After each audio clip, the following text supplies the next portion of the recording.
For me, self-love includes valuing improvement and growth. There's always things that I'm learning, unlearning, and relearning that can be applicable both in my personal life, like how I view myself, and also how I communicate topics like slow fashion and environmental justice to others. Growth is never easy and it can be uncomfortable, but I've learned that taking realistic and manageable steps can be helpful. That I'm content being your friend. From family, friends, work, projects, I try my best to give my complete attention and care, but sometimes in doing so, I forget to take care of myself. Through many conversations and self-reflections, I'm realizing now I need to do what brings me joy, and sometimes dancing helps, and to prioritize my own self-care.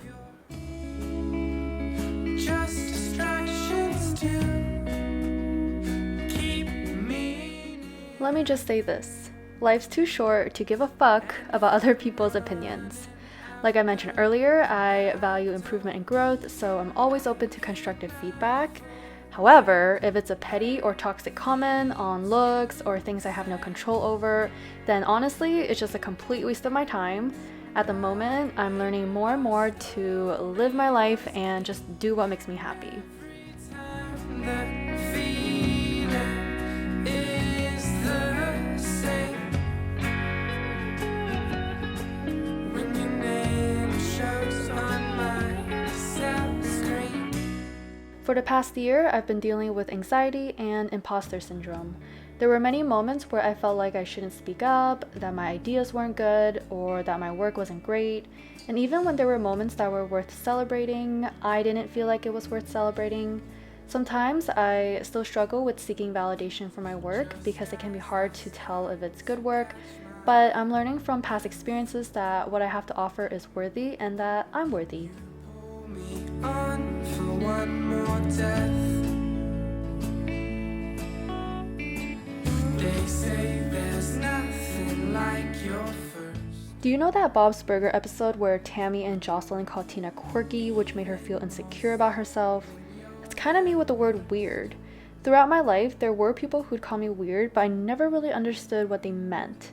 It never really bothered me, but for a moment it did confuse me because it made me think that maybe I needed to fit in more, whatever that meant. Good thing that didn't last long because I believe authenticity is so important. Now, I'm just living my best life. Imagination.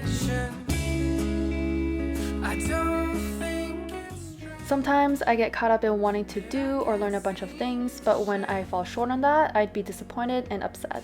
I realized how unhealthy that way of thinking was because I was putting unnecessary pressure and unrealistic expectations on myself.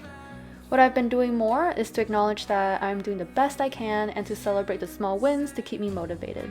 It doesn't have to be anything grand.